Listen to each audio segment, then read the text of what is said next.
The MTG podcast is a virtual space for women and men in the tech and creative industries. Tune in as we put it all on the table, sharing authentic life truths as we sustain and empower each other in search of our tribe. We're more than a designer. We're more than our name badge. We're more than the work we produce. Welcome to the More Than Graphics podcast. We're that tribe. Hello, everyone, and welcome to the More Than Graphics podcast. We made it! 2023, we made it! Welcome to season 5. Okay, this is huge for us. We've been doing this for a little while now, and we've got some skin in the game. We've learned some things. We've come around some things. We've pivoted. We've done all the things that really help make us more defined. So for those who are new, I'm Danielle. And I'm Cicely. And we've been podcast sisters since the beginning. And I love the fact that we've been able to do this together, grow, learn, expand, speak truths into each other through this platform together. So for those who are new, the More Than Graphics podcast is a virtual safe space for women in tech and the creative industries. And it serves as a tribe with a vibe to educate, inspire, and empower one another while still on this lifelong journey of simply doing the work on self. So if you don't already know, MTG is kind of, we're getting around. MTG is a ranked top 10% podcast by listennotes.com, and we're featured across multiple platforms. And I'm just so proud of the work. It's not even a matter of Cicely, us sharing an interview here or there. It really has been like this showcase of work. How do you feel about that? Yeah, I think it has been definitely a labor of love. And it's just really crazy to kind of look back, to be retrospective and just see how far we've come. Just kind of from the beginning when we were fumbling through things and didn't really know, we had the vision was there, but it wasn't as clear, I would think. I think by the beginning of season 2 is when we're like, okay, so now we kind of know what the vision is, what we're really trying to do, what's the message that we're trying to put out there, who we're trying to attract to find us. So all those things really came together at the start of season 2, and it's just a beautiful thing to see it grow and continue to flourish. And I'm just so excited for what the season has to bring. Yeah, there's so many cool things that are happening within this season. Our 100th episodes happening this season. We have such amazing things that we're so proud of, but really what this boils down to is a reflection of the community. It's a reflection of each of you listening. It's a reflection of each of you watching. It's a reflection of whether or not you hit like or subscribe or follow any of us across our social platforms. It really is a matter of saying, you know what? I dig these girls. I dig what they're saying. I'm going to get behind it. So really season 5 is a big giant celebration of each of you overcoming and listening. It's definitely a celebration of people who have taken the advice and the stories of others and applied them to their own lives. So I just want to say thank you. If you're listening in any type of range, if you're brand new, if you've been around for a while, thank you. Which kind of leads into this next topic, which is the very first topic of our season, vision. I think that is so incredibly impactful, Cicely. I know that vision for us is the vision boards. It's, making sure that we speak to ourselves more often in that softer tone versus that harsher tone. It's understanding the things that we're doing right now could impact us much deeper in the moments and the years and the months to come in 2023. So this was spot on. Absolutely. I'm just, like I said, there's just excitement and buzz. And I think I told you and Priscilla, kind of on, I think this was on our gingerbread house. Yes. Meeting. I think I just mentioned that, for me, the overarching kind of theme in my life right now is just being hopeful. I feel a lot of hope and a lot of positivity going into this year and just going into, the end of finally nursing school this year and just, a lot of hope. And a lot of good things I feel are on the horizon, especially after having a tough last quarter of last year. I just feel very hopeful about the things to come. And I feel like each of our topics for the podcast this year that we always think of ahead of time that literally always end up working out. It's just serendipitous. It's amazing how that works out.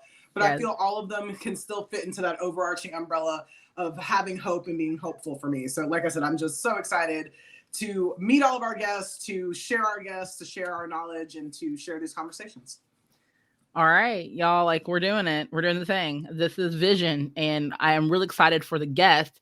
A really cool backstory about this is that we were planning this type of conversation for last season, and it just didn't work out with everything going on in the world. And I just feel like this was that intended time. It needed to be here. And I think it's just the most perfect alignment for message, for the ability to have candid conversations with women, whether you're in the tech or creative industry, around this topic of vision. So I'm super excited, and I'm really excited for Cicely to announce our guest, Alex Leech. Yes. Alex Leech is a neurodiversity specialist. She consults and coaches both parents and educators, helping them to help and support their amazing neurodivergent kids to flourish and become who they are meant to be and all that they can be. Her vast knowledge in brain science and mental health and wellness, paired with her personal experiences, give her a rich and unique perspective. This enables Alex to deliver a wide range of support and resources, helping her clients to deepen their understanding of the why behind behaviors and challenges, while providing tools and strategies which help to strengthen mindset and problem-solving skills in order to achieve the results they are looking for their child and their family as a whole. Welcome to Alex. Yay! Thank you, guys. I'm so impressed by this woman. Who is she? I want to meet her. And I'm like, oh, they're talking about me. I love it. Your credentials speak eons. And I love the fact that you are, the way that I've seen you build your platform, specifically on Facebook, has been very, very inspirational in just understanding more and how we can be more active in the process of helping other people who, well, in general, just think differently and work differently. Just because all of us are in a different place when it comes in and around talking about neurodivergency at all. Oh, yeah. And I think it's really cool because in this space, we can talk about it more in the workplace, in the day-to-day. But it also relates to a lot of us who are not only women in the workplace, but we carry that workplace home. Some of us to our families. And yeah, I just love the fact that you stand already firmly in this type of platform. So I'd love to hear from you. Like, how do you define neurodiversity, first of all? Well, neurodiversity, is that we are all different. It's like biodiversity, except for when it comes to the brain, right? And you have to have different parts and different ways of looking at things, because everything was the same. Nothing would get achieved, nothing would get done. And so neurodiversity is really all the differences coming together and really respecting what each individual brings to the table. Unfortunately, over time, and like different was always looked at as wrong, or that's not how we do things, right? And it is, speaking as a neurodivergent individual myself, it was incredibly difficult because you were always that square peg, round hole syndrome. And that not only, when you are neurodivergent, it interrupts productivity. It messes with those internal thoughts. It's so, it touches everything, right? And then now with people realizing that different is good, and what makes us all like an enriched society, enriched people, is that those differences bring creativity and spark, and we need those different ways of thinking to move forward, to evolve, not only as individuals, but in work, in the workplace, at home. Because if you become stagnant, it's death, basically. Yeah. I know that was a little heavy, but no, I love that. And it speaks so true for I don't want to put words in Cicely's mouth, but it definitely speaks true for me, just as a parent of a child with autism. That is extremely important to me, for them to be able to express and to express not only their words, but their thoughts, but their opinions. And also let that be as a standing ground, either for conversation or for thought. And I think when we talk about, putting people in labels or categories and things along those lines, it really kind of holds us back. And I feel, as a parent, I feel like it holds our kids back. from being able to be fully expressive of who they are, but Mhm. also fully expressive of their thoughts and their mind processes. And I love the fact that you mentioned, like, in a society sometimes that kind of want to squabbles that a little bit, we're Yeah. becoming more eye-opening and more aware of that in 2022 and 2023. So Right. I can only imagine, what the future is going to be like as we're just now starting to expand and unpack a lot of those details around neurodiversity. Well, it's very interesting because a lot of people are like, oh, is this the new hot topic? Is it like, Mm. oh, everybody's autistic? Everybody. I'm like, no, it's been around for a long time. You look at like all the creatives, musicians, artists, even like tech gurus, they are all neurodivergent individuals, right? Like we all play an important role, right? And it's about time that we, you know, we all come and work together because it's very important, as we said, to have those different point of views. And what's happening is in the workplace and what's happening at home, it's happening everywhere, is that you don't have, if you have if you're, how should I put it? You're marching to a slightly different drummer, right? Then they don't want to hear the tune, right? Or they hear the tune, but they're like, oh, that's not the song that we're usually used to. But if you actually, and what happens then is like, yeah, it quiets them. And it's like, like, what is my role? What is my part? Nobody's listening to me. What's wrong with me? There's this whole internal dialogue that happens, right? And when you look at a neurodiverse population, right, it is neurotypicals, OCD, anxiety disorder, autism, ADHD, dyslexia, dysgraphia, dysphagia, like it's, sensory processing, right? And when people say, oh, everybody's a little neurodivergent, everyone is neurodiverse, but neurodivergent is the actual individual. Neurodiversity is the topic, right?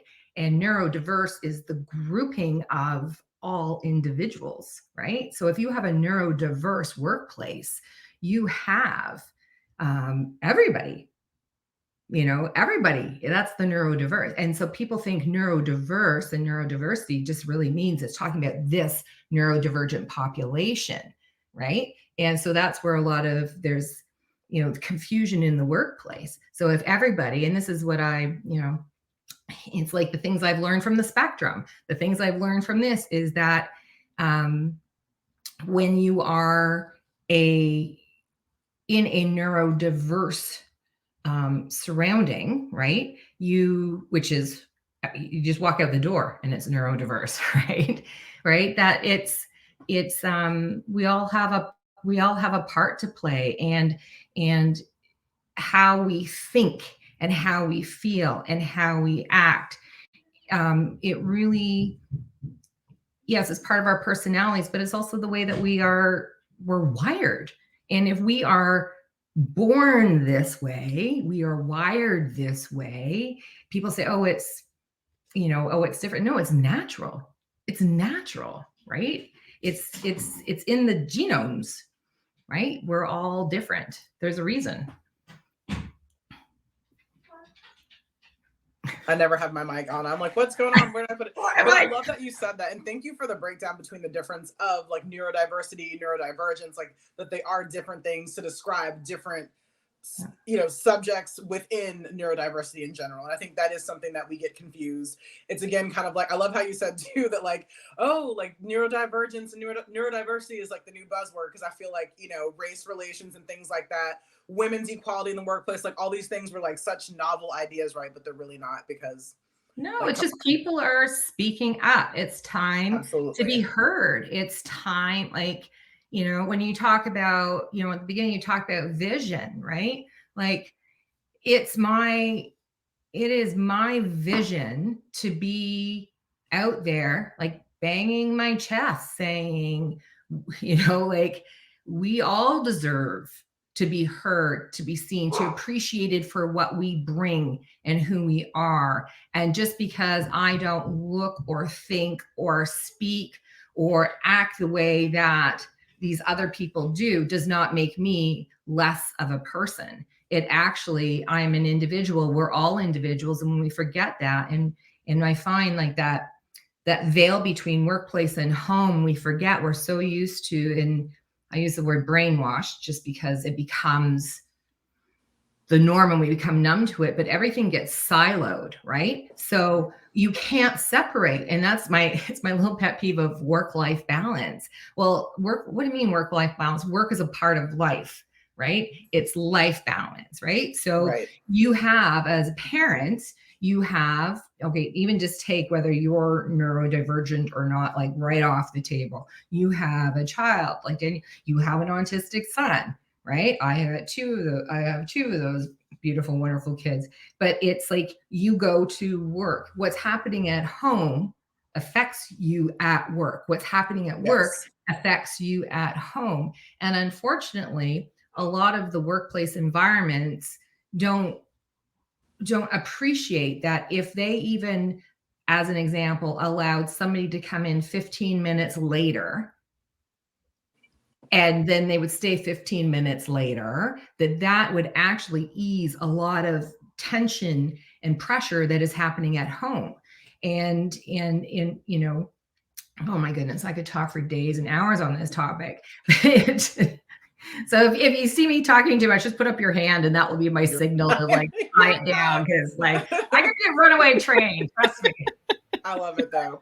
But it's just like, you know, we have to really, you know, we have to take that holistic view with neurodiversity and being neurodivergent. It is not, and especially with our children, and our children are the future workforce, right? Yes. And when people say, why are you working with parents? Why aren't you working there? I said, you have to pick a point. You have to pick a pace to start.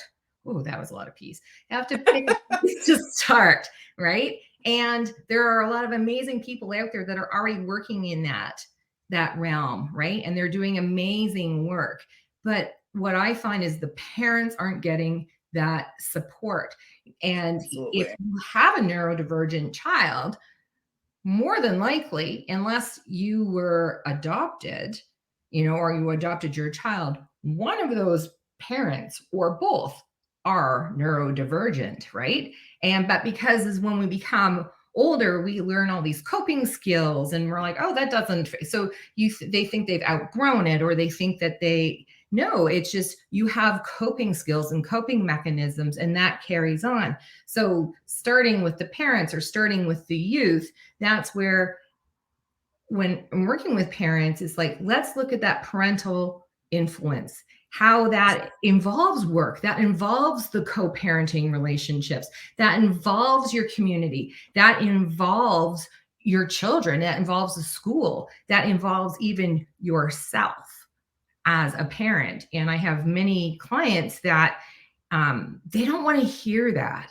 They just think that, you know, oh, well, the doctor said, you know, we have to go to counseling, right? So, or in like the EAP programs, or, you know, there's support for that individual to go to see a therapist or counseling, or, you know, my kids go to social groups. But what's happening there, and social skills, but what's happening is any individual, right? If you are not having the work done in yourself, if you are, and call it defense mode, inside, you're feeling anxious, nervous, having negative thought, whatever that is, you know, you're feeling things at a visceral level, then how are you going to socialize? How are you going to organize and plan and function in a team and work with other people? You're not, right? And then, and the stigma happens. Oh, they don't work well with others. So it's this really vicious cycle. So where do you start? I have chosen to work with parents to help them help our future young adults, right? And that is really where you know, we look at what we bring in to, you know, how were we raised? What was our experience?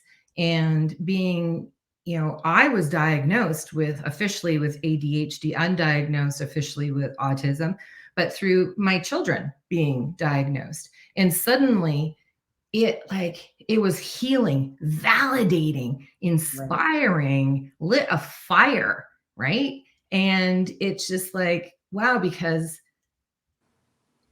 it affected me going for job interviews, not knowing this. It affected me working with coworkers, working all this and going, I wasn't built to work in an office. I wasn't built to, like, and you look at a lot of us creatives and think the majority of us are neurodivergent individuals. And, we want to play well with others. But unfortunately, other people pick up their balls and go home, and we're kind of left there going, what's wrong? What happened? So then we forge these amazing, I hate to say career paths, work like passion. And we're like, well, if I can't do it, I'm going to do this on my own. And here you guys are, look what you guys have created. It's amazing. Thank you. Thank you. I love everything you had to say. I'm like Danielle. I also have a child on the spectrum. So it is a very interesting perspective always, but I especially love to hear it just how you start with parents, which I think is so important. I think, like you kind of said, there is, through your own children, sometimes you're able to see kind of the things that you're like, oh, okay, wow, like I used to do that as a kid. Like, oh, this makes sense now. Interesting. So you're able to see a lot of things, and there's a lot of self-reflection. I think one of the hardest things for me was just like, when my son got diagnosed, the biggest thing for me, I was just worried about him in the future. So I was worried about him at that moment, of course, because there were some behaviors and things that I knew we needed to work on, and to get him to be in the best position he could be. So not for anyone else, but like, I wanted him to be able to speak well. And, we had to go through speech and lots of things. So he's doing amazing now. But my biggest thing was like, oh my gosh, like, how's he going to function as an adult in terms of like just being his best self, not function for society's needs or not function, on society's expectations, but I want him to be amazing, to be accepted, to be his full quirky self, and for that to be okay. So that was like my biggest fear when we got the diagnosis. He's 13 now. He was diagnosed at 3. So like that was my biggest thing for like the first like 4 and 5 years. I was trying to figure out, like I was in my 20s, like trying to, still grow up myself. And I'm like, how am I going to raise this kid and make sure that, people accept him how he is and that my family does and that I'm cultivating this environment. So I love the fact that you start with parents and that you're able to then kind of translate that into the workplace as well. So apart from being neurodivergent as well, and also the mother of neurodivergent kids, what was kind of your catalyst? Like what was like the light bulb moment for you where you're like, okay, got to do this, but I've got to work with parents and this is how this is going to go? Because I love that I loved everything you had to say. Oh, thank you. I'm going to be absolutely honest because we have to be, right? I couldn't make it look really pretty and so, all this, but really the base was, I struggled as a kid. I saw my kids were struggling. My son at the age of like 8 months was lining up cars in color and order. I'm like, oh my God, is this OCD? I'm like, wait, that might work in my favor because I hate tidying, but no, it wasn't. But all these little things started coming up, right? And it not consciously did I go, oh, this happened to me and make it all about me, right? But it was just like you, I see the future of what could possibly happen. So I need to get answers.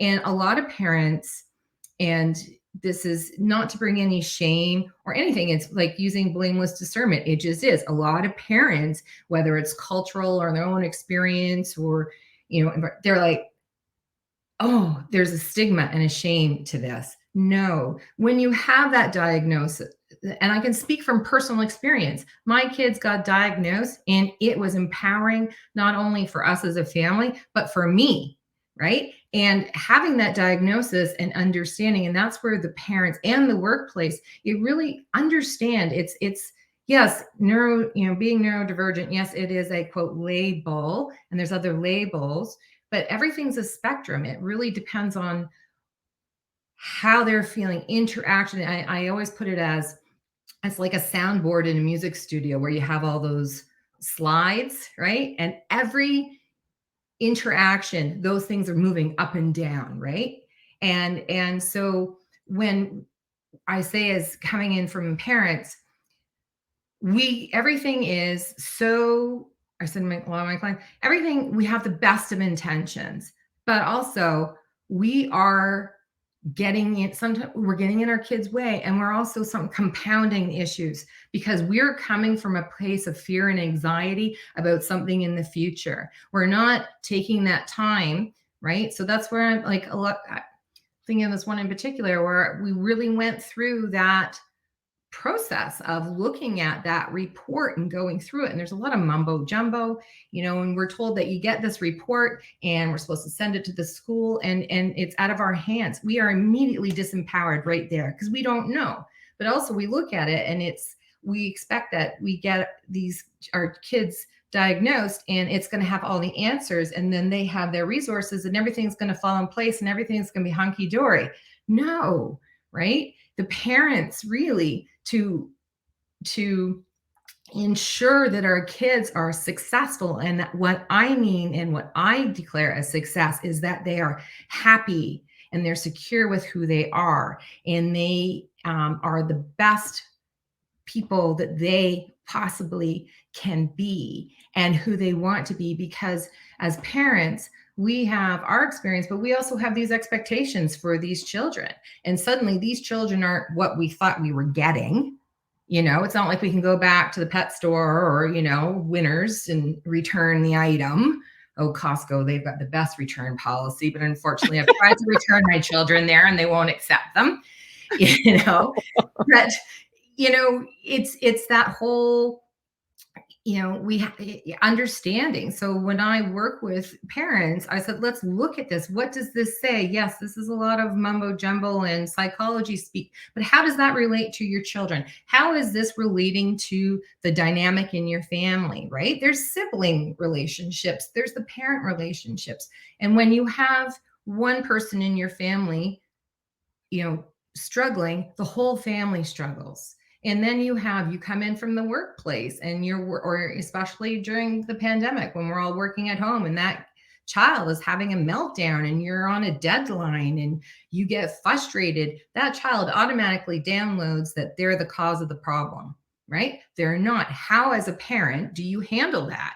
That's where I work with the parents. We teach our children, we lead by example, right? So if we can regulate, because we're telling our kids that they have to take these social emotional learning and emotional regulation, but the parents, we're losing our bleep. We're losing that all the time. So there's this discourse, right? So that was the big motivating factor of seeing this happen in my own family and having all the neuroscience background, physiology background, being a regulated health professional for 23 years, working with clients in health and wellness, and I'm seeing what's happening over here, right? And no one's saying anything. And it's just this hear me roar. And, no parent, everybody thinks that, everyone's doing the best that they can at that moment with what they have, right? But the thing is, when we know better, we should be doing better. And that's not to shame anybody. That's how we grow. So that is what I've been doing for the past. And I officially retired as a registered massage therapist at the end of 22 because I'm just like, I had a foot in each camp, and people were saying, why aren't you talking about this? Why aren't you going out? And people ask me, but then they're like, oh, I can't write you off for extended health benefits. So I'm just going to watch what you're saying. And I'm like, that's okay. Not everybody can, but let's look at ourselves, because as parents, we play a large part in the success of our children, and we don't really look in that mirror. So let's get a healthy workforce in the future. Let's have productive individuals that can help move this, this global society into a much better and healthier place. And it all starts in the home. Oh my gosh, that was like award winning. Thank you, Alex. There are so many things to unpack here in just the brevity of that. Yeah. And sorry, and so many people are like, well, what is it exactly that you do? And you're just like, oh, what don't I do? But it has to start somewhere, right? Yes.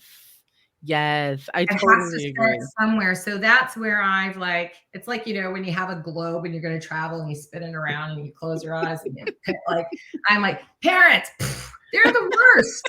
They are. They don't want to listen. We've got so much going on, but we're so impactful, right? Mhm. We are so impactful and we don't realize it. So thank you. Yes. I think what I got most out of that entirely is, realizing, before I knew that my child was on spectrum, implied and it's the implied and the unimplied things that we can pass down innately to our children to really Yeah. give them a full compass Mhm. of who they can be. And Yeah, I really leaned hard on the words that you were just saying about, finding a place, pick a place. You yeah, have to pick a place to start. Like, I totally agree with that. yeah. Some parents of us are not in that place, and some of them are. Even with or without neurodivergent children, I think it's super important that we do have to focus. Yes, it's important that we think about ourselves Yeah. and how to be better for other people, Mhm. but then also keep in mind that unimplied bias of, Mhm. what we are implying when we do those things.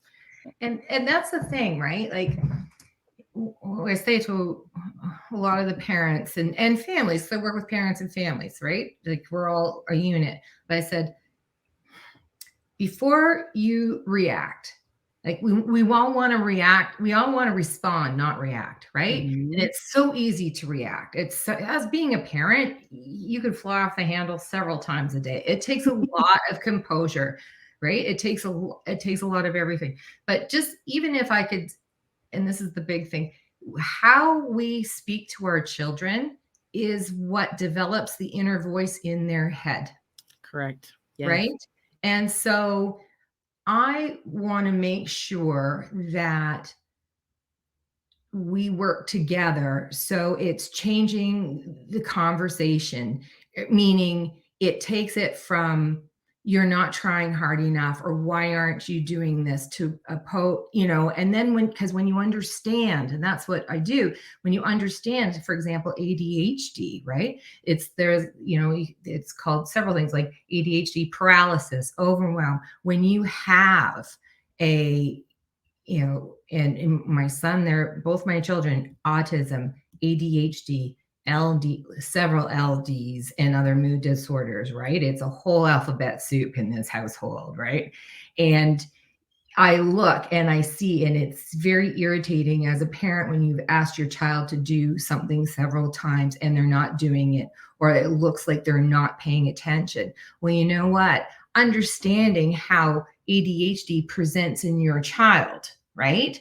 Then it's like, okay, there's that overwhelm. People say, oh, well, just make a list, and you're like, if it was that simple, don't you think I would be doing it, people, right? And that's as an adult, but who at the age of 14, 15 has the maturity to have that, and life experience to speak up for themselves, right? So this is how, when I work with them, it's like, okay, let's backtrack that. Okay, so this is what's happening. We know how this presents. And so how can we have that conversation? Say, I understand, I understand it looks like you're feeling overwhelmed at this point in time. I know you've got a lot going on. Is there anything that I can help you with?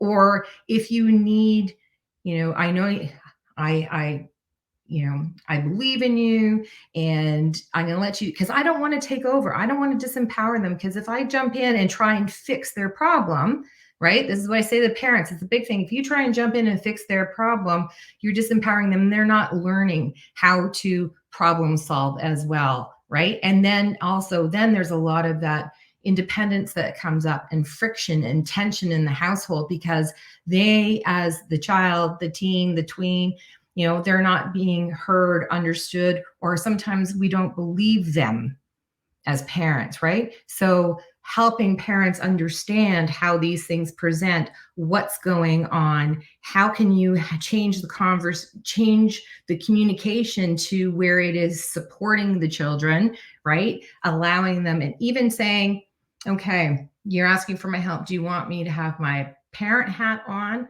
my coach hat on, or my consultant hat on? And we talk about those things, what those three things mean.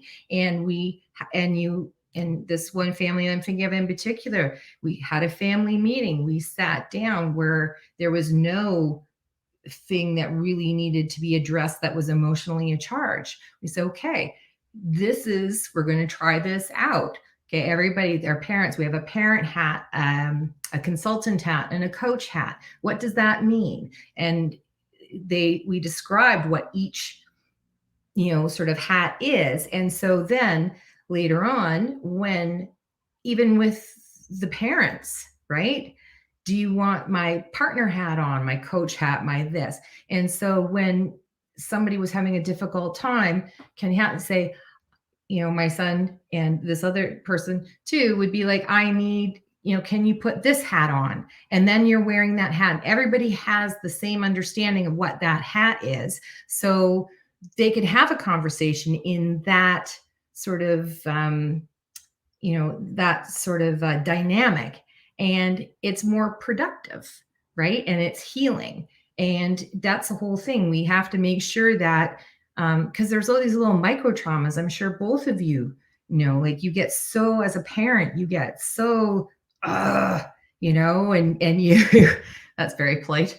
And you you see what's happening with your social circle outside, and people can just leave the house or go to these gatherings and go to these, other events, and, or their kids are involved in X, Y, and Z. And, our kids aren't, they're doing something else. And then there's that compare and despair loop that is so detrimental. And we get so, and I see it several times with individuals and with parents and with families, that you get so comfortable, but with being uncomfortable, right? That you just take it as a norm. And then there's deflation that happens, and give up. And then that's all that negative. And then they get into this like victim mode, and what's wrong? There's nothing wrong. Nothing needs to be fixed. It's just really having that understanding of what, expectations, who are your allies, positive communication, like take away the word problem and put challenge, take away the word normal and put natural, right? Even those little, and I see it in the people that I work with, when we have like friendlier and more positive, empowering words, they mean very similar things, but just making that slight change it opens doors. And what happens then is the family starts to heal, right? And when the family is healing and the family is good, whatever's happening outside is better, right? The workplace environment gets better. The individual's experience in school gets better. It doesn't mean that, all those problems are going to go away, but you learn each individually and as a unit, right? And you learn how to surf or navigate those challenges, right? And then each individual, it feels better because they have success, and we learn by failing. We learn by pushing boundaries, and we have to let our children learn. And even in the workplace, yes, there's guidelines and things, but you have to allow, or you have to hold space for everybody to come to the table with their ideas, right? In order to create something, right? Yes, I really love that. I love that you circled both from kind of the chicken before the egg, or the egg before the chicken kind of feel. Oh yeah.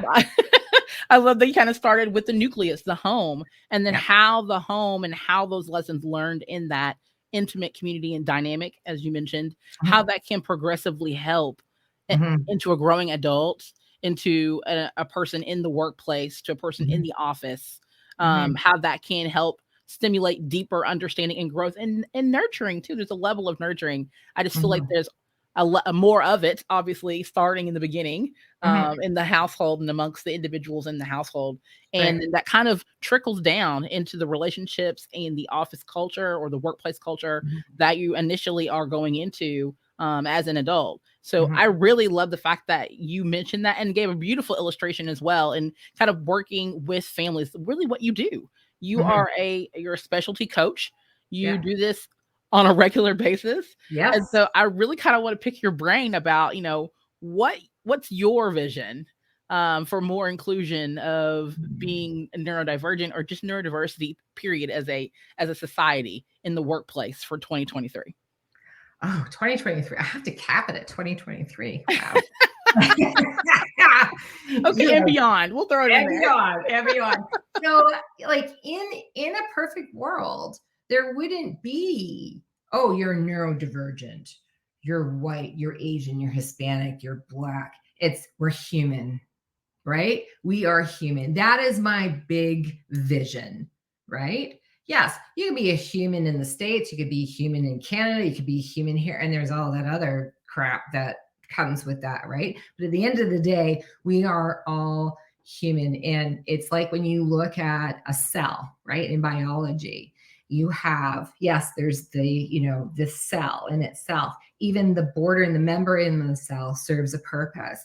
The Golgi apparatus, the mitochondria, all those they all have important roles to play, right? The Golgi apparatus isn't in going, oh, I'm glad I'm not a mitochondria, like all that kind of stuff, right? No, they realize that each, if they had a consciousness, but they realize that they are each just as important part of this whole of the whole. And without one, the whole doesn't exist. And that for me is about the whole thing about neurodiversity. It is not just about the ADHDers, the autistics, all this. It is the vision for 2023 is that neurodiversity is the beautiful thing that makes us all, because we are all so different, but we are all the same. That would be the big, tick number one, right? But the vision, like on a smaller scale, the vision is getting people talking and letting parents and individuals, and again, that's my specialty in the family, parent, and youth, that it is taking ownership. And we do. Parents have a lot on their plate, but really not to be thinking that it's a judgment. We can all improve. And if we just even take those few moments, and I know a lot of parents are like, oh yeah, it must be easy for you because of this. And they're like, no, it's not easy. It's never easy. But it's like, you've heard that whole cliche, you have to put the oxygen mask on yourself before you can save anybody else. Well, you have to put the oxygen mask on yourself, not only as being a parent, and especially if you're the main nurturer or the primary nurturer, right? But you have to put that on not only for survival, but you also have to put that on for understanding, knowledge, patience, and understanding what role you play in the grand scheme of things, because we think that we're all individuals and it doesn't matter. We're not free radicals. We're not bouncing all over the place. Celia's like, oh my God, any more science references in here? We're here for it. I love it. Are you kidding me? I love it. I'm a nurse, so I exactly. Science references all the time. Yes, but it's having that awareness that, again, it has to start with somewhere. And if I want my kids to be productive and successful individuals that will make a difference on this planet, and we all play a role, right? We all play a role, that it starts somewhere, and it has to start with the parent, because where is it going to start? My 15-year-old, I'm lucky if I can get him to unload the dishwasher without reminding him 3 times, right? So how do I expect him to take on this? What are your beliefs? What have you brought up with? This is the expectation that I have, and I'm not these things aren't as what I expected, and all that sort of stuff, right? And mindset, like my kids are like, stop coaching me, stop telling me these things, and I'm like, they're important lessons, and I'm like, okay, I get it. It's like teaching your own child how to drive. Someone else has to let them know about that, but really, like, mindset is huge, and we have to strengthen that mindset. And mindset isn't like, oh, kumbaya and being happy shiny people all the time. And if you meet a happy shiny person all the time, they're lying, right? It's a facade, right? But you can still be happy even when things are going sideways, right? And it's that, like, understanding that it is in that moment is rough, and how you show up in that moment is how you show up other times, and you have to get through that moment, right? And that's what we are trying to teach our children, but we are not doing it as parents. It's the say as I do, not as I say, or however. I screw that one up every time, right? But like, we have to look at ourselves in the mirror. Mm-hmm. Oh, I love that. I know Cicely's taking lots of notes, as we do as well, back and forth while people are talking. It's just it's such a real conversation, because as we talk about going into the workplace, as we talk about, again, going back to the chicken or the egg, there's a nucleus. We start with the parents, we start with the individuals that are nurturing, right? Mm-hmm. And we kind of go and move ourselves up into this area where we're still figuring out, but we have that nurturing component, or that nurturing dynamic, mm-hmm. that environment that gave us confidence to mm-hmm. still try to work and figure it out. And exactly. So now, as we go into this work, we go into more adult mode, right? Yeah. We go into, having to pay our own bills. We're working into having to establish social relationships. We go into these spaces where we don't feel as confident, but because of the nurturing background, that platform mm-hmm. That's established, we feel confident enough to at least try. Exactly. And I think that is the most cognitive, in a lot of ways, miracle that I feel like a lot of coaches that do what you do are able to establish and maintain over time. Mm-hmm. And so I just want to definitely give you kudos, because I know that cannot be easy. And I know that dynamic, again, of kind of setting that expectation of platform to mm-hmm. establish that connection mm-hmm. is just so beneficial overall when we talk about raising children, period, but even more specific for those who are neurodivergent. And I also want to give you a lot of praise as well, because I'm sure walking into those spaces can also be a self-check for self, right? Oh, God. I'm like, whoop. But that's the thing, self-check for self, right? And this is how, even when we check in with ourselves, we have to keep judgment out. Right. And that's the thing. We have, as parents, as individuals, it doesn't matter how old we are, there is judgment everywhere. There's judge of self, there's judge of others, there's judge of circumstances. Right. And that's the whole thing. And learning the tool. And this is where I always start. It's like part of the foundational training, right, is learning the tool of blameless discernment, right, and empathy. Right? We empathize, and neuroscience plays a huge part of it. I'm a self-professed neuroscience geek, but there is method in the madness. And if you understand even the basics of neuroscience and the neuroplasticity, and yes, change takes a long time and it's uncomfortable at the beginning, right? And why it's so easy to slide into habits, right? But even when you take that and you take that into a parenting realm, or you take that into a workplace, you take that into a social place, right? It helps when you have that understanding, even the basics of neuroscience, it helps understand the why and the why and behaviors, but also to not being in a judgmental place, having a place of empathy. So if, for example, I'm talking with someone and somebody is losing it, right, in the workplace, or my boss or manager, right? First thing, you get into a defense mode, or you like, what did I do wrong? And there's this toxicity, but it might not even be anything to do with you. And especially if you are a neurodivergent individual, you're already feeling outside of the box. You're already feeling that you're different. and all this other stuff. So there's all that compounded. And then that outburst or that irritation, whatever that energy that is coming at you, most likely has absolutely nothing to do with you. So even having that moment where you're saying, okay, this person, and it's all split second, right? But this person is having a rough day.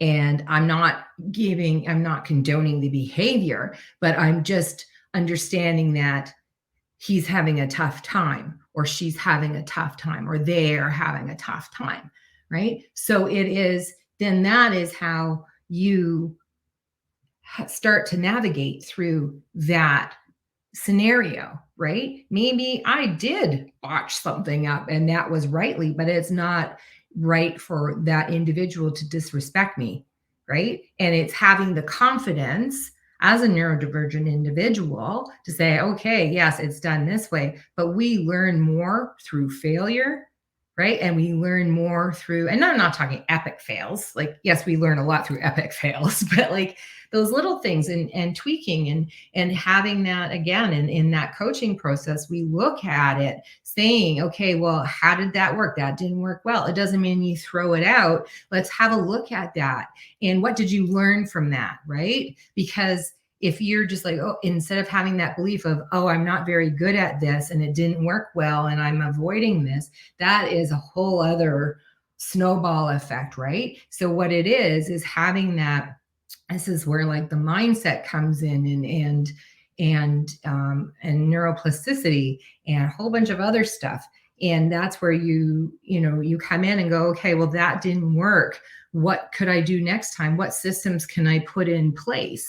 And if that next time it still doesn't work, we look back, but we give it, but we're not, I don't encourage my clients to like bash their head against the wall every time. Like it's also knowing your boundaries, your expectations and safety, your personal, emotional, physical, and mental, safety and when you to withdraw. So it's very complex and people are like, oh, I don't want to talk about that, but it's easy. It's just in a general conversation. And when and sometimes even whether you're a manager, a boss, a coworker, a parent, a sibling, a friend, somebody on the street, when we are listening, are we listening? A lot of people are listening to respond. They're listening so they can put their opinion and belief on. We really need to learn to really listen, active listen, and listen through our eyes, our ears, see the body language, because that is where we get so much information, right? And especially for our nonverbal, our nonverbals out there, or our, like the selective mutism, all that. It's even people come out and they think, oh, well, this person doesn't really talk to anyone, this must be wrong. That's a limiting belief. That's a fixed mindset. But just saying and having a team at work saying, okay, well, they're not really interacting, just having a little empathy. Maybe it's they can't talk in a group. Maybe they're more comfortable emailing something, right? Or writing it down, but just holding that space and having that person or understand how that neurodivergence presents in that individual. And that's where a lot of managers and friends and family really soapbox need to tell us, please really, do really take a stand, own it. Mm-hmm. Own it. And it's okay to say, I don't know, or hey, can you take them aside and just say, I want to learn more. How can we make this work together? You're an important part. Like obviously they're hired for a reason. Mm-hmm. Right? Yes. And it's finding out, because everybody has abilities, strengths, and challenges and funny quirks. And it is not just for the neurodivergent population. It is, again, the neurodiverse population, the right. Everybody, we all have our quirks. Sometimes I'd rather hang out with the neurodivergent population because much more interesting. 16 people in a room and 24 conversations, right? Like, yeah. I love that. I love the fact that you even mentioned like that, the ability to understand how to nurture in the workplace. I mean, we're not, us as managers, I count myself as one of those, us as CEOs looking from the top down. I think it's really important that we make that effort to understand that everyone's not going to get it on the first, drop. They're not going to get it necessarily even in the second drop. Maybe there's another way to go about it. And I really applaud anyone who's listening from an entrepreneur or business or boss or manager standpoint to really understand what Alex is trying to say, which is really literally understanding that there's more than one way to cut down a tree. There's more than one way to do the things that you want to do to achieve the goals that you want to get to. And I think it's really important that we find more ways to let people know that it's really important to have those side conversations, to be able to talk to someone without talking down, being able to appreciate the gift of someone and not overreach to a place that makes them feel small. When you come at it from, yes, there are dynamics, right? There's all these dynamics all the time. They're in hierarchies, however you want to put it, right? But when you and like even in the parent realm, like the hard stop is like safety and stuff, right? But really, when you look at everything, I don't care if you're, the Queen of England or, the president or whomever you are, when you come at things in a collaborative mindset, a collaborative space, that is where you get the best out of everybody. It may not be exactly what you want to hear, or even sometimes it's having someone with a different idea. And even though it's not going to work, it gives you that check. It gives you that, oh, I never thought about it that way. And who knows, that might like inspire something later on down or not be in that moment. So when any interaction that we have, whether it's coworker, manager, boss, whatever, when we come in, we have those conversations and we come in at a collaborative level. And when you come in a collaborative level, it is not disregarding who is where on that totem pole, right? But it's still a totem pole is not a totem pole if it's not collaborative. There's a story. It's like that cell. It's collaborative, right? So that's my big thing. It's collaboration. That's how we are going to survive as a species, as collaboration. That's how we're going to survive, socially, in our family, in love. It's collaboration. If you're not collaborating, you're isolating. Oh, I'm going to write that down. Yeah, write that one down. That was real good. Credited to you, of course. You heard it here first. So heard it here first. Hot off the presses. Yeah.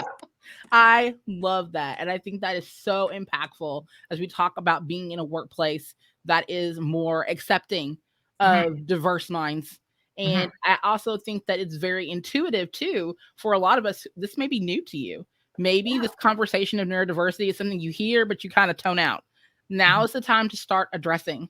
Now is the time to start being more knowledgeable. Now is the time to educate yourself, to get behind what we are trying to expose a little bit more of in the workplace, which is, each one teach one. And also understanding too that all of us are different, but it doesn't exclude.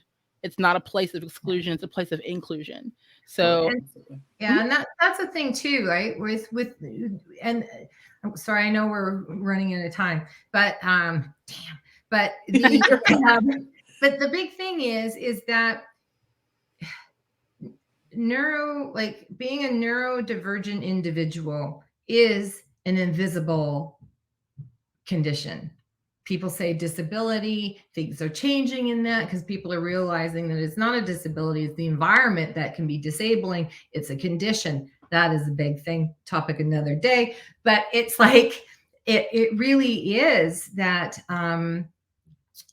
just because someone looks this way doesn't mean there isn't something going on. And don't assume, because it makes an ass out of you and me. My grandmother taught that. And the older I get, the more I catch myself you know, and it really is like, it's invisible. And if it was visible somehow, right? People, I think, would be more accepting, understanding, because they see it. Oh, someone needs a crutch, and someone needs a wheelchair, someone needs a guide dog, or someone needs a technology speak assist, you know, right?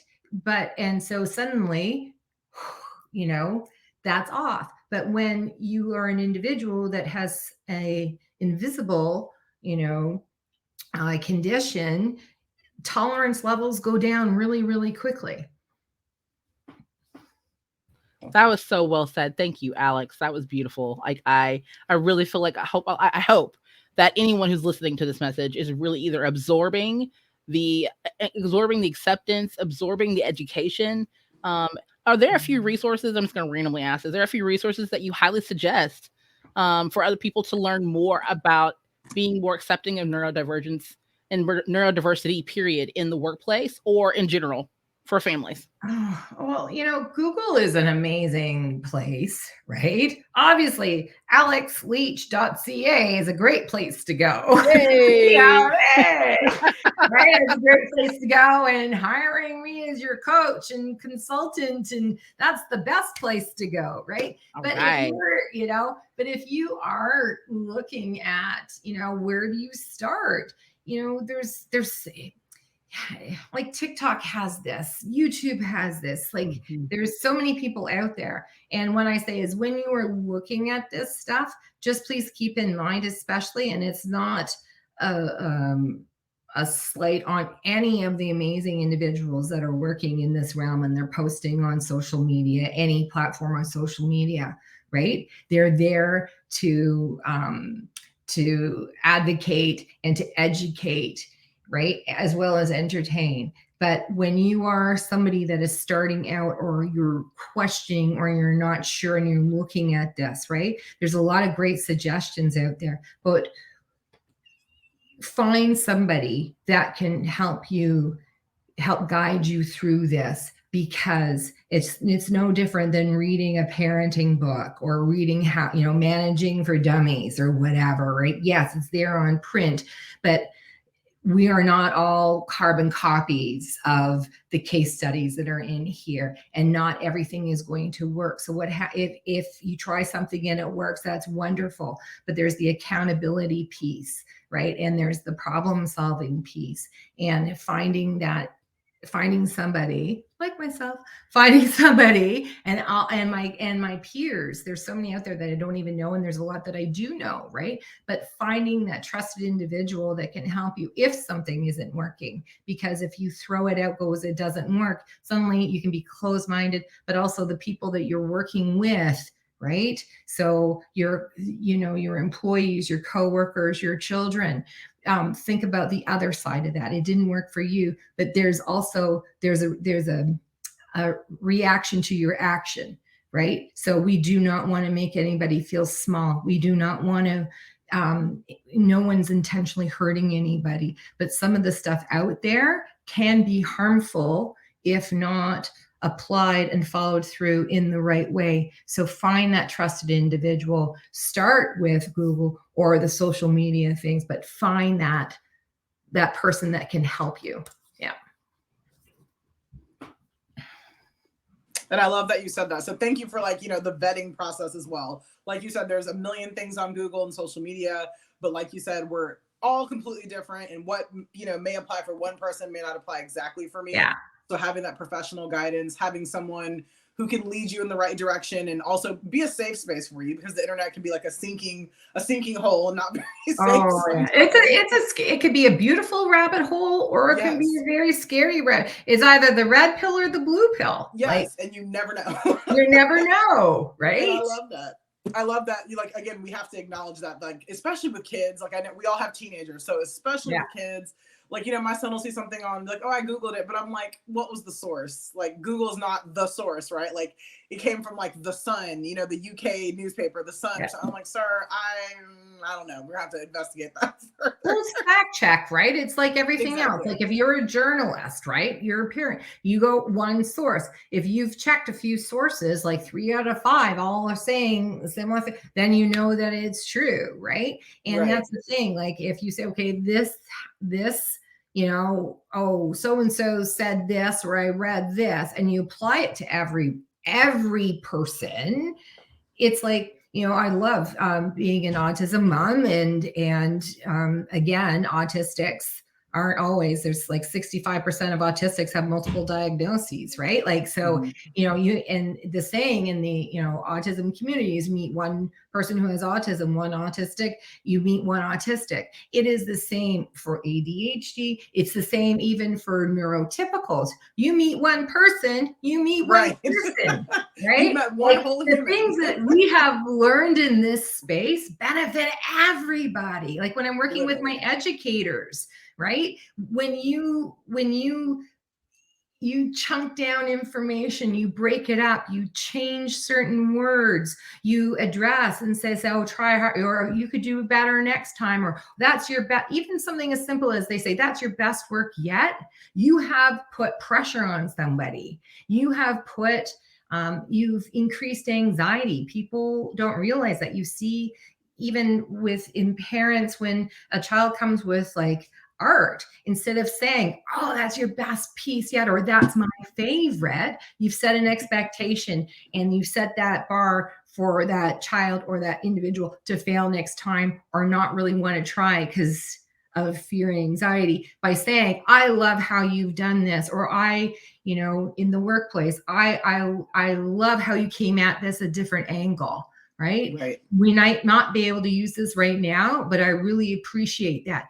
Even just saying something as simple as that makes that other person become more engaged and feel like they're a part of a team and come in there. And yes, that's how we speak in the neurodivergent world, but it benefits everything, everybody, right?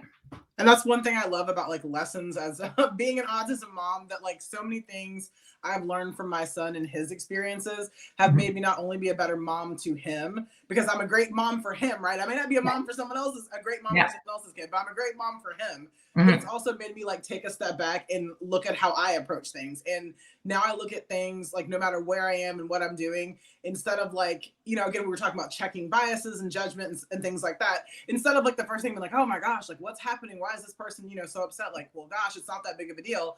Now I think of other things. Well, you know what? Either this is very upsetting for this person, and I wonder if they're on the spectrum, or I wonder if, you know, they were having what was happening in their day ahead of time. So I take a step back, and instead of leading with just like, oh my gosh, this is holding me up, I got things to do, I lead with a much different point of view, because I'm like, you know, one day that could be my son having a meltdown at, you know, the self-checkout at Walmart. So, I'm sometimes afraid to go back to a couple of grocery stores because of conversations that I've had with people. With someone's like, really? Do you want to say that to my face? You know, you hear about, like, you don't know what's going on, right? Not what in someone's situation is.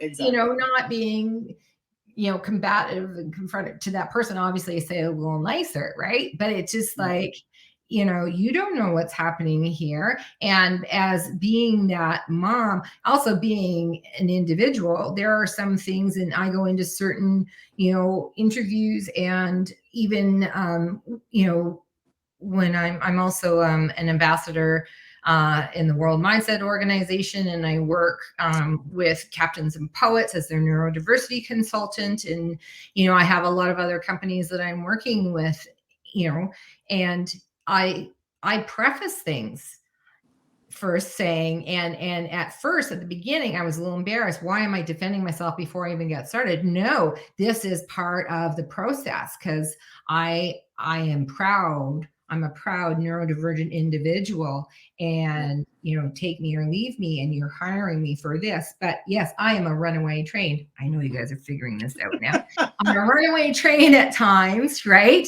But also too, I bring value. And if I'm going too fast, my husband says it's like following my conversation in a maze. You go around and have to come all the way back again, right? But it's like, if you understand that, I said, buckle up, buttercup. It's going to be a very interesting ride, right? It's going to be an interesting ride, and I bring value. But if somebody is getting frustrated listening to me and not really knowing that I am doing the very best I can, I am taking this snow globe of ideas that are all around, these brilliant snow globe ideas, and trying to put them down into a funnel that makes perfect sense as each piece comes out of the bottom of that funnel, they have more patience.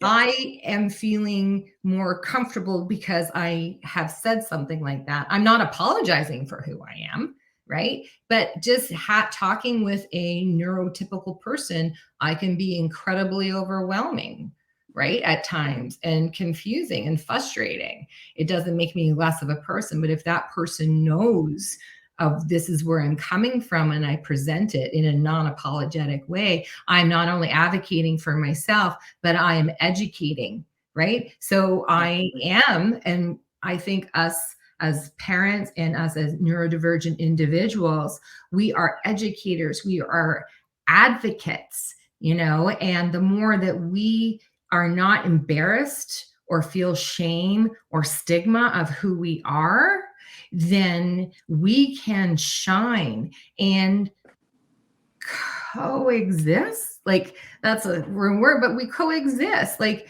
you can't get a flower if you don't have a bee, that kind of thing. Like, we're all dependent on each other, right? And I love that. If no one is shining and being who they are, then we're not making this place. I sound like I'm kumbaya right now. We're not making this world a better place. And everybody says, like, so we're like recycling and energy that, oh, what can I do? It's a bigger problem. Well, if we were all thinking like that, we explode. So it really does start with the individual, and that as a team leader, I want to inspire that in my colleagues and my team that I'm working with. As a parent, I want to inspire that not only in my children, but my husband or my wife, my parenting partner, right? Absolutely. We can be in different homes, but that's still, there's a parenting partner involved. You don't have to be exactly on the same page, but we celebrate each other and celebrate what everybody brings to that table. And that is neurodiversity. Absolutely. Oh my God, that was so good. I love it. Look, we gotta have like your little award. We need like the award music playing. I need to present you with your Tony. I love it. But they love me. They really, love me. Danielle, okay, I was gonna say, did you know you were still muted? I thought you were gonna say something. But I'm just laughing and enjoying this entire conversation, like to the max. Thank you. It's truly been like just so fun. I really enjoyed learning from you. And I also really enjoy the fact how easy it is just by talking to you and just by watching the smiles and the seriousness and all the things. Like, we can all be, as you mentioned, we can all be an ecosystem to each other, for each other.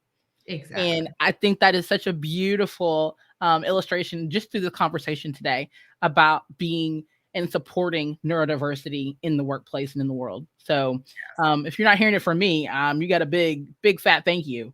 I really appreciate this conversation. And the work that you do. We appreciate the work that you do. Yes. Thank you. It's not easy work. And all of us, we don't take this on because it's easy. We take this on because we are passionate about it. And I don't know if you noticed that I get a little excited when I'm talking about things, right? That's a great thing. Just a little. It's a great thing. I love it. Like, you can still, like, life is serious. And I'm not taking away the complexity and the seriousness of this topic. But if you cannot laugh at yourself, you cannot laugh at certain situations, and you cannot see that, yes, maybe this is a really rough time. Like I'm thinking right now of this, like a young adult who's like 21, 23, who is really struggling and doesn't know, and they're looking at the odds of employment, and they're not having that support, right? And Right. that is an awful place. And it's not saying that they didn't get the support from their parents, right? I mean, that parent or parenting team has done everything that they can of their abilities for that child, right? Generally speaking. But that individual is still out there and struggling, right? So really what it is, how can we as a society make that person feel included without forcing them to be social or be someone who they aren't, right? So if we can appreciate, we can see, and we can lift up, and that's really what it is. In what you guys are doing here too, you're having these conversations, and I love the idea of vision, and it really is. It's lifting everybody up. And if we can have a positive vision where we don't sound like we're smoking the drapes, and there's actually, there's purpose and method and behind it, because we're all really here to really empower the individual, empower the corporation, empower the small company, empower, that person that's got this great idea and isn't comfortable sharing it, or thinks that they're going to be disregarded, right? If we help everybody, do that whole, advocate for self, but also having empathy and compassion, not only for self, but for others, then that's when the creativity and the sparks and the joy and the collaboration and support all come into play. Yeah. Beautifully said. I love that. A natural. Oh, guys, thank you so much. I'm so excited. Like you said at the beginning, like it just didn't work in the summer for COVID and a whole bunch of stuff. And oh my God, I never want to go back to that again. But it is, I believe, and 2023 is a very exciting year. We're all coming out of like hibernation. Yeah. Suspension, and the rules are changing. And this is why I think, and thank you for what the two of you are doing with this podcast, because you've carried so many people through that time. But, we're all healing. The world is healing, and things are changing, and we don't know what's coming next. Right. But what you guys are doing here and having these conversations are getting people talking. And when people are talking, then, it's interaction, right? The sparks. And it sparks. And, I think it's brilliant. Thank you. Yes, absolutely. I'm so excited for what this conversation will bring for other people. I kind of want to move straight into our flash questionnaire so we can wrap up. Sure. Cicely will totally walk you through this. It is hilarious, and I want you to have a good time. So okay. Yes, and the best part is that you just say the first thing that comes to mind, which I know it seems to always be like an issue for people. They're just like, but I don't know. I'm like, no, I want the first thing off the top of your head. That's what we want. Oh, don't worry. I'm so used to just blurting things out. So I don't have a filter. So just be careful what you ask for. That's all. I'm asking for it. My son is the exact same way. So I've learned to live and love and enjoy and celebrate. Okay, bring it on. I'm ready. Okay. So something you've learned in the past year. So a life lesson, hobby, or fun fact. I have learned that the older I get, the less I know, and I'm okay with that. And I'm actually good with that. I love that. Your favorite vacation or getaway spot? With or without children? That's very different. Without. Oh my goodness. Without. Curacao. I went there, went to Curacao, went scuba diving with my husband and another set of friends, and it was lovely.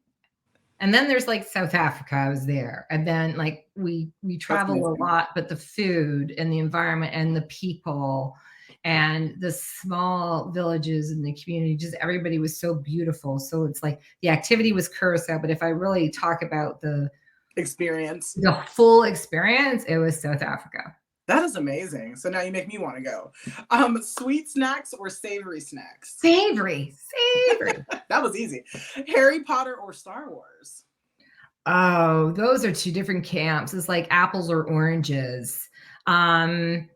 I would have to say I was born in 1967, so I was 10 when Star Wars came out, and my grandfather took us, the whole family, out to see Star Wars at a theater that no longer exists, and I was like glued. So I will have to say Star Wars, but you know, that's it's like savory sweet. I like sweet things, right? But I'm not dissing Harry Potter, but more of a connection to Star Wars. More of a connection to Star Wars, yes. Okay, I love that.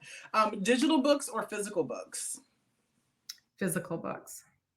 That's our 98% right there.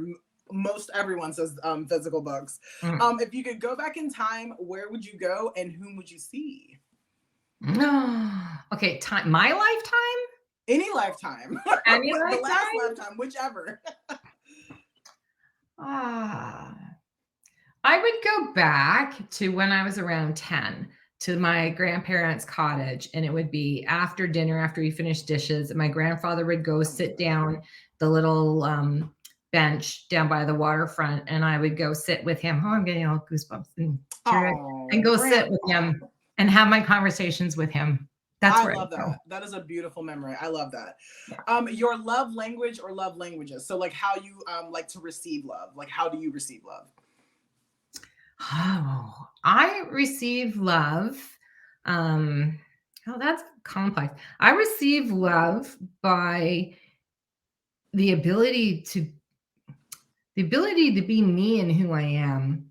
And so when I am able to be who I am, I can receive love, because if I'm not loving who I am, I can't receive love. Absolutely. I love that answer. That makes sense. And last but not least, the best part of being a grown-up. Oh my God. The best part of being a grown-up.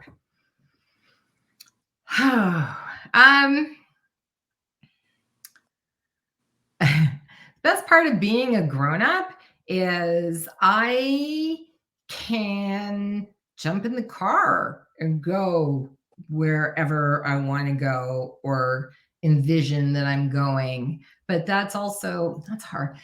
Yeah, it's knowing that I can, or I should, but maybe I won't, or I don't have to.